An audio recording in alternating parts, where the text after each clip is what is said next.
Hello beautiful soul! Welcome back to my channel. This is Mei-chan Ame from Japan, Kabayan, Virgo. This reading is for you. Tingnan natin na iyong November 2025. Maraming salamat muna sa aking mga subscriber, new subscriber, cross-watcher, at sa mga bagong pasok dyan. Welcome na welcome kayo sa bahay ni Ate Aimee. Salamat din sa nakatapan ng puso ninyong mga comments. At sa mga nagpa-personal reading, marami pong salamat. Kung gusto nyo na energy nyo lang talaga, ang gusto nyo makuha natin, all the details para sa personal reading is in description below. General reading tayo ha, Virgo, kunin mo lang sa'yo at itapon ang hindi naman sa'yo. Maaring vice versa. Energy mo, energy ng person mo, energy ng malapit sa puso mo. Nangyayari or mangyayari pala. Use your own intuition, lawakan yung isipan nyo, energy reading, ano man ang gender mo, ano man ang edad mo, ipasok mo yung sarili mo. Lagi nyo tatandaan na kayo pa rin na makapagpapabago na inyong buhay. Ang dami yung energy sa mundong ito. Kaya take nyo lang yung kung ano yung resonate sa inyo. Kung ano ba yung mga pagsubok na darating sa buhay mo, we have the ladder, you are in toward to success. No? May mga problemang pagdadaanan, mga gusot, pero diretso ka lang ha, papunta sa taas. And you'll be success. Know your target, ang sinasabi rin dito. Kasi may mga pagsubok by this November pa rin. Kumbaga kung nagiging maganda, yung October mo is naging maganda, ang mga result or may pagsubok na darating by November. Tapos magiging okay, pagsubok, okay, ganyan. Yun ang mangyayari sa'yo. Kung medyo hindi maganda yung October mo, by November, maaaring ganun, vice versa tayo. Do not back down from opposition, show strength and fortitude.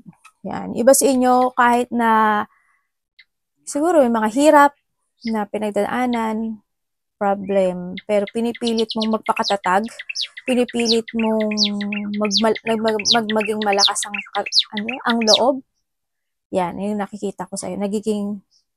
Nagpapakatatag ka. Pinapakita mo yung strength mo sa ibang tao. Yung tibay ng loob mo. You need to defend yourself. Ibig sabihin, by this November, ay kinakailangan mo protektahan yung energy mo, yung sarili mo. Kasi why?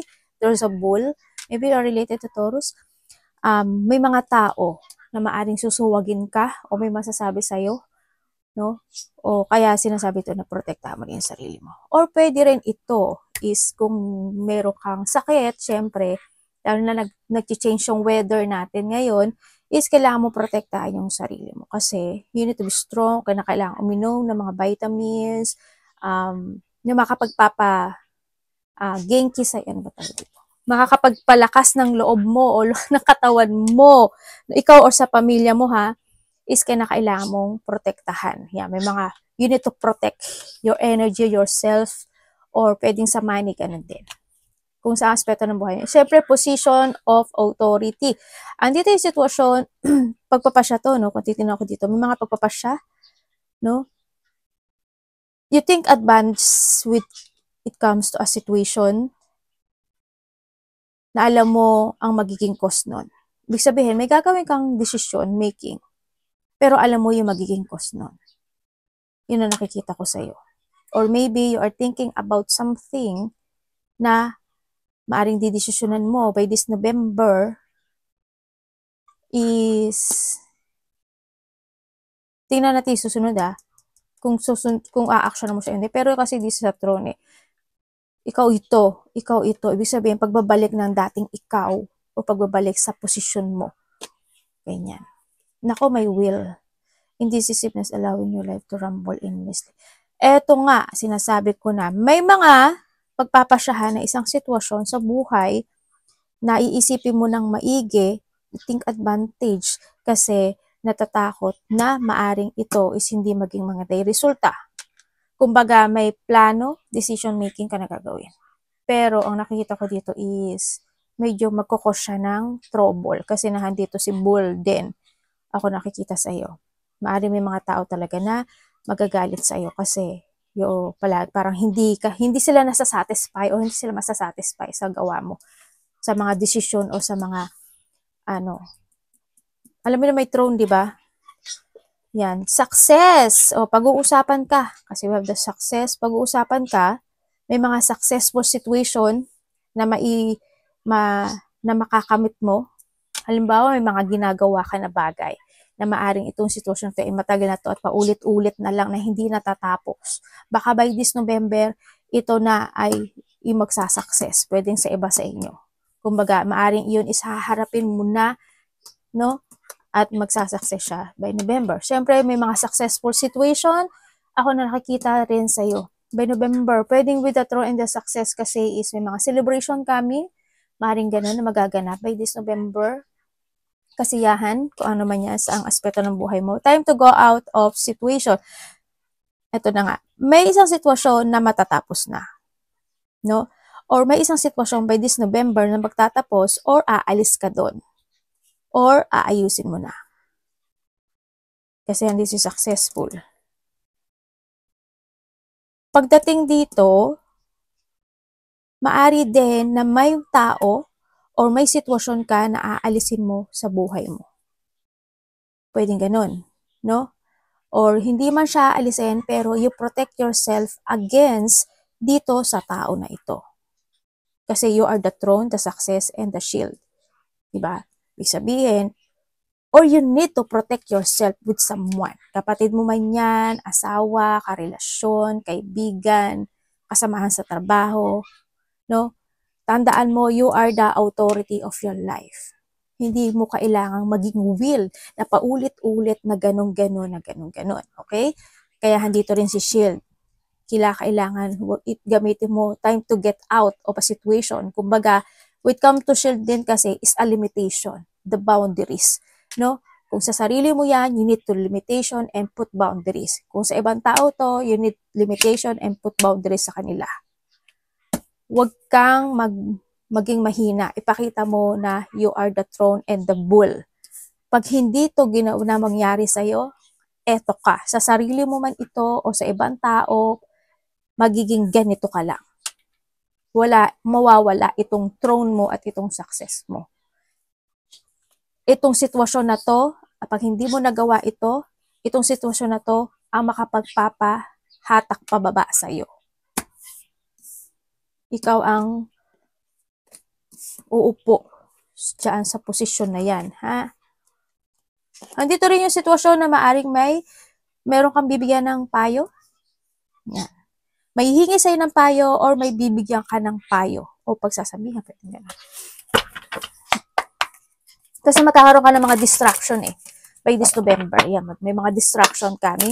Anong energy ni Virgo? November.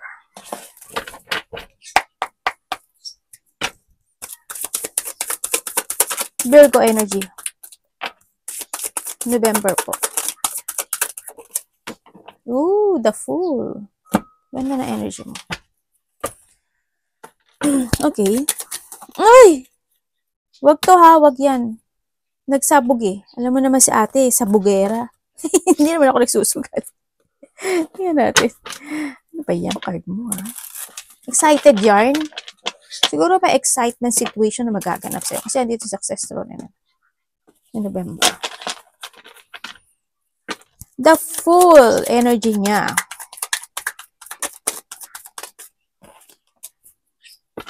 Okay.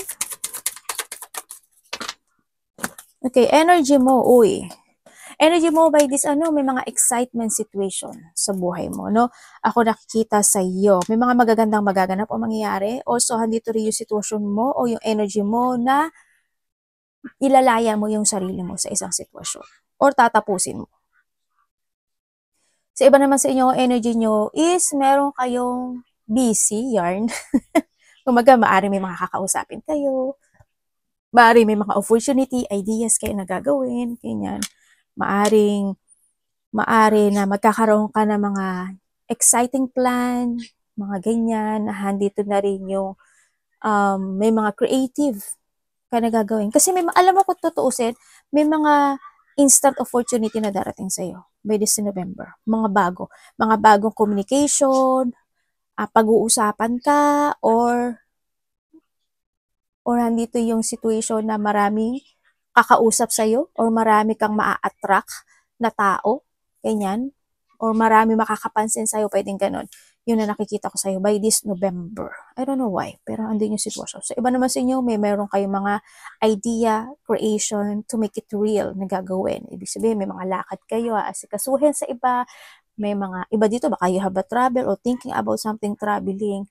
May mga uumpisahan kayo, uumpisahan muli, sisimulang muli, uumpisahan na. Pagbabalik ng iyong lakas ng loob or there's a freedom situation, magkakaroon o may mga mag-open na opportunity ideas sa'yo. May mga bagong makakikilala ka na rin siguro sa iba dito sa inyo, no?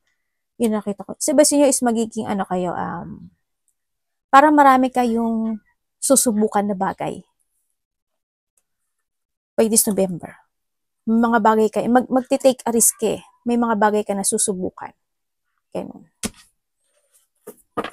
May mga bagay ka na gustong i-develop sa iba. May travel ka.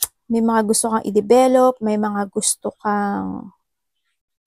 So, by November, magiging more on stronger and wiser ka raw kasi you learn from the past, ibig sabihin. Mga bagay na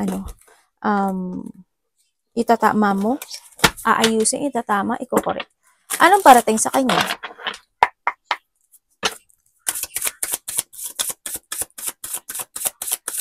Alam mo dito magkakaroon ka ng kasi adventurous ka, magkakaroon ka ng mga parang mga ko-connect sa'yo na mas, may taong ko-connect sa'yo na mas bata sa'yo, parang ganun.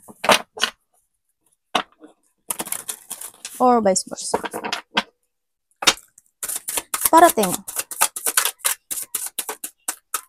Anong parating?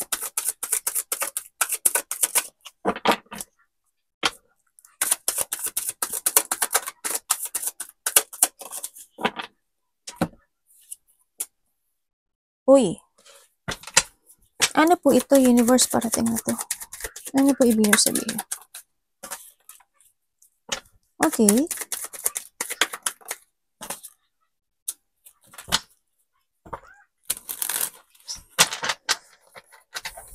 Pwedeng malaman ko anong niya. Ay, ano po yun? Okay. Okay, parating sa iyo. Oh, okay. Paano magkakaroon ka ng connection sa isang tao na Aries, Leo, Sagittarius? It's more on Leo to, no? Yan. And then also, Aquarius, Gemini, Libra, or, ay, nandito lahat eh. Nandito lahat. Pero magkakaroon ka ng connection or makaka-receive ka ng news, communication, text message sa isang tao na matagal mo nang kakilala. Pwedeng kapatid mo ito, mas bata to sa'yo. Or pwedeng vice versa tayo, no? Yun na nakikita ko dito. Merong kukonek sa'yo. Kilala mo na siya, matagal na. As in. Giniginawa ko.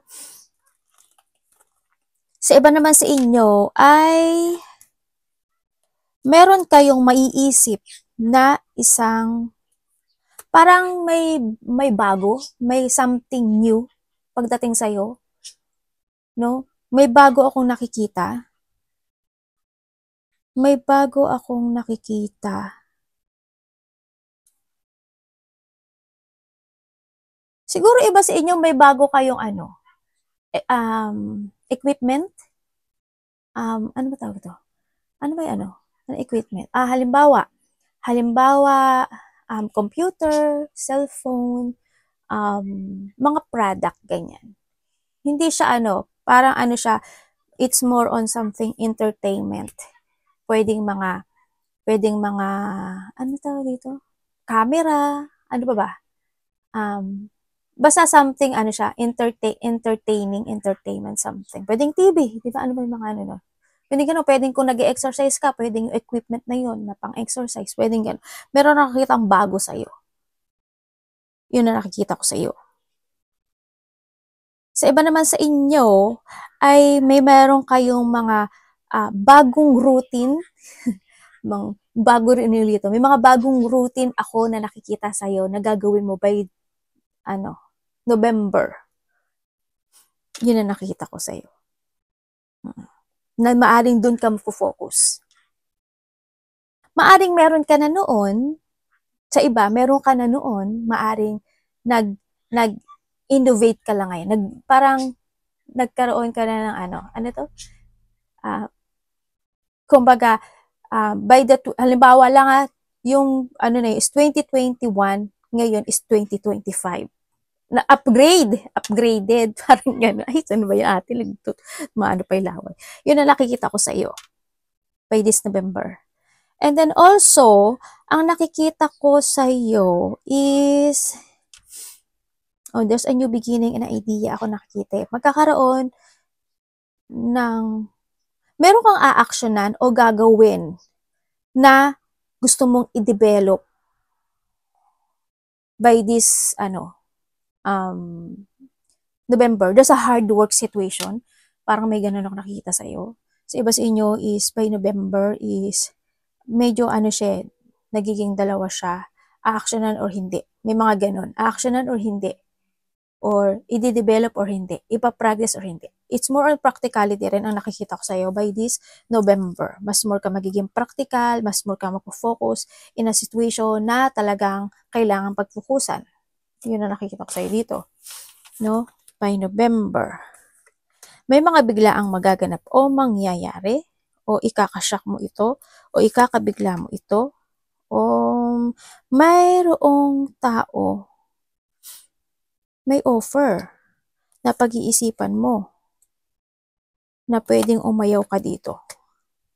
Makaka-receive ka ng text message sa isang babae, pwedeng magulang, basta babae siya, pwedeng kapatid, na pwedeng past, pwedeng karelasyon din ito in the past, na may mga pag-uusapan kayo related to a work, money, magkakaroon ng mga pag-uusap, akong nakikita dito tungkol about to something parang challenge, ako nakikita, or handin yung may mga lungkot, painful, or may mga hard work na gagawin.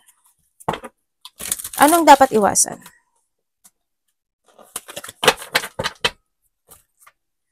Anong dapat iwasan ni Virgo this November?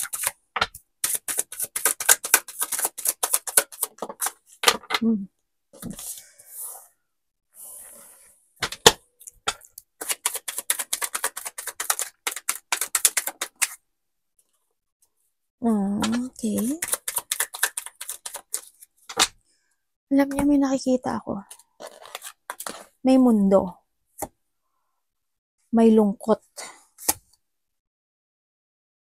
Kailangan maging disiplina, aware, the cups. Kailangan gawin. May mga bagay na nakakatakot. May biglang malalaman. May bagong simula. Magaganap. May payo. May kailangan ng lakas ng loob.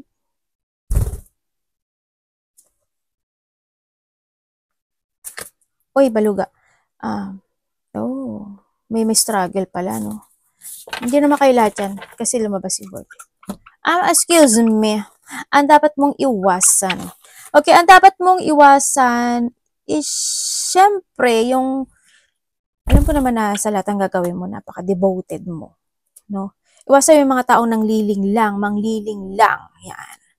Iwasan mo yung illusion ka na illusion pero hindi ka naman nag-action. Iwasan mo yung pagdudahan yung sarili mo o magkaroon ka ng limitation sa sarili mo. Kumbaga, palagi ko naman sinasabi sa'yo yun, na huwag mo ipagpapaliban yung mga bagay-bagay. Kung mga bagay ka na idea na gusto mong simulan. Pero kung if there's a preparation, okay lang naman. Diba? Pero kung dahil lang yun sa tinatamad ka o dahil lang yun sa kaya nabibitin, it's up to you na yun. Iwasan mo, siyempre, yung mga yamot, galit, sadness. Anak, pinupo mo si mami. Yan, iwasan mo yun. Iwasan mo yung malack of community o malack of cooperation ka with someone. Or yung, uy, Nasira ako. Iwasan mo yung mga taong mapanglinglang. Yung maging mamanipulate ka ng sitwasyon, iwasan mo yun. Or tao na manipulahin ka, iwasan mo yun. Pero nasa sa iyo yun. Ganyan. Mga anak ko. Tingnan natin. Sa love. Love ay sa lahat, kapatid, anak, magulang, karelasyon, kaibigan, pamilya. Love ni Virgo this. Oh, bakit? Ano yun? May kasiyahan na darating sa'yo by this November. Baka may mga union kayo. Yan, happiness. May mga wish come true na magaganap. Kasaganaan also. Anong love? Love is sa lahat Ooh, di ba? The 10 and the 10. Ito sa'yo eh.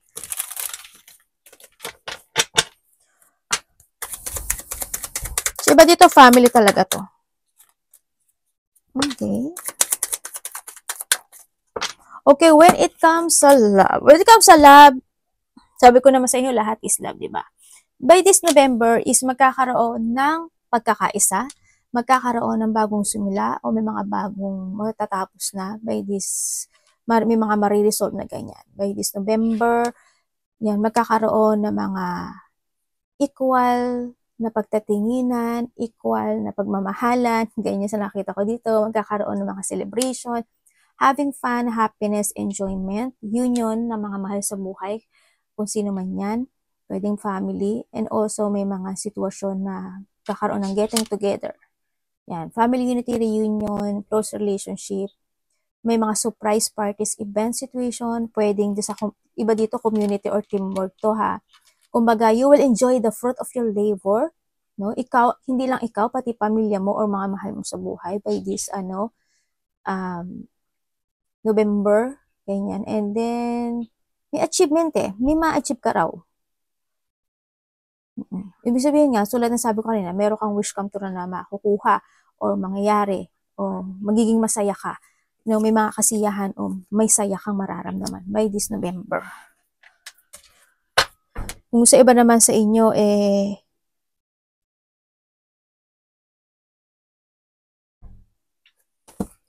iba dito, mga halimbawa, bagong sitwasyon, bagong renovate ng bahay, bagong lipat na bahay, bagong bahay, or bagong gawang bahay, or may mga decision na related to house or family. Ganun. Money ni Virgo. Uy.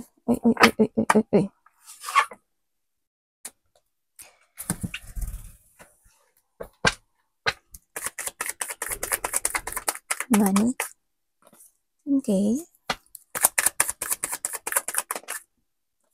Ano po ito?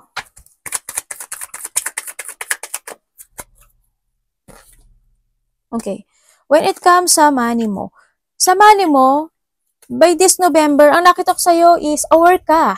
Aware ka sa money mo. Kasi parang meron ka atang meron kang, pwede nag-ipon ka, o kaya naman handin yung sitwasyon na meron kang hinihiling na gusto mong mangyari when it comes to money. Baka nga nag-ipon ka sa iba sa inyo. Yan. May mga kasiyahan ako nakita sa'yo by this money. Ay, by November. By November, ako nakikita sa'yo. Satisfy naman, na nakita ko, happiness and satisfy. Handin naman yung pagkocontrol mo pagdating sa pera. And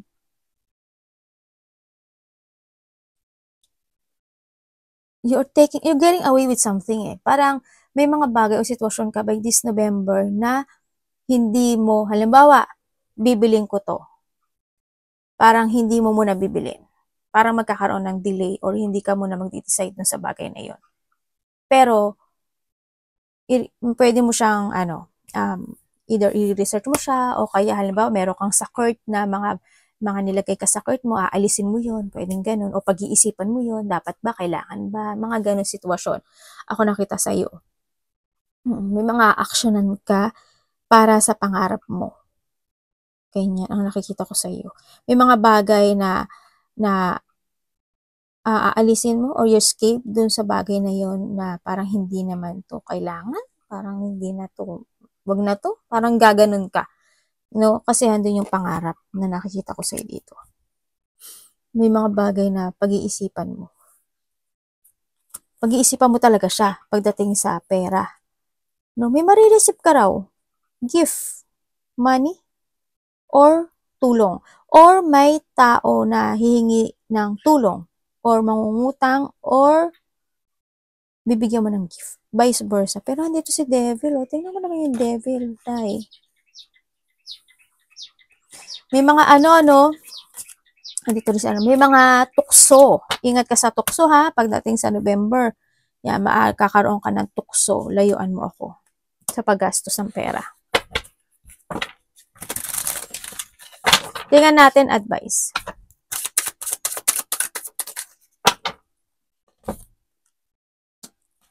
Oh.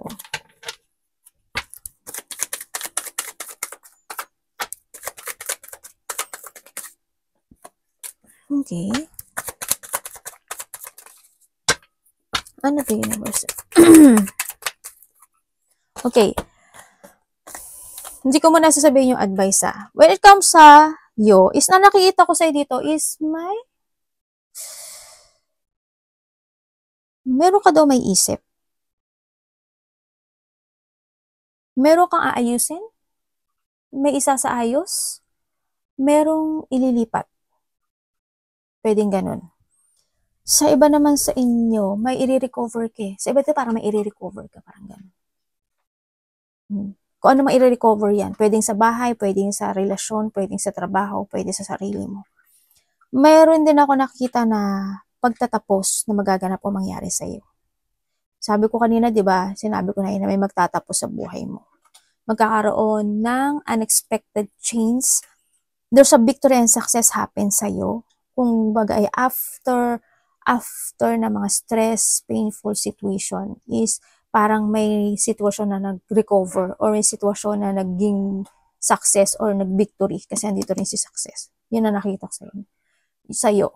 And syempre is, kumbaga is, you're getting over the worst situation. May ganong sitwasyon. Kung hindi naging maganda yung October mo, by November, there's a change happen na successful.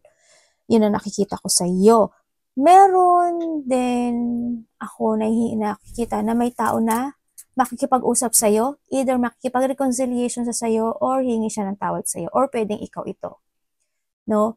Or handito rin yung sitwasyon na may mga ikakat ka na sa buhay mo by this November or you're releasing the pain situation. Pwedeng ganon. You know? You're cutting the cord or situation. Meron din ako nakikita na maglilinis. Either may lilinisin ka. Bahay, kwarto, or situation in life. And then also, may tao na mag-share siya ng problema sa'yo. Meron. Maaaring i-share niya yung pag-aalala niya sa buhay or konting stressful in life or yung problema niya. May tao mag-share ng problem sa'yo or ikaw lang yung takbuhan niya. Pwedeng ganun, no? Pwedeng ikaw sa kanya or siya sa'yo, ha? Okay, when it comes sa advice, start in your beginning in life. May mga sitwasyon na it's time to heal. No, it's situation na kung may problema ka, huwag mo lang sarilihin. Kailangan mo rin sabihin sa iba, sa trusted person mo. May mga sitwasyon na kailangan nang mag-move on. Kailangan na mag-umpisa, kailangan na mag-revert, or kailangan nang baguhin. No, may mga bagay na kailangan nang i-transform, kumbaga, yung sitwasyon na yun.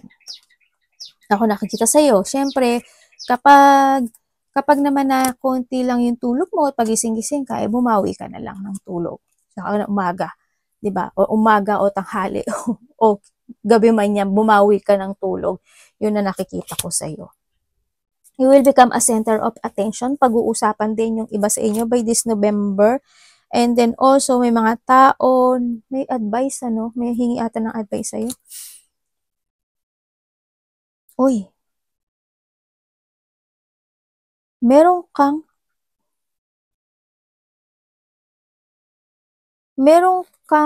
titiisin. Titiisin.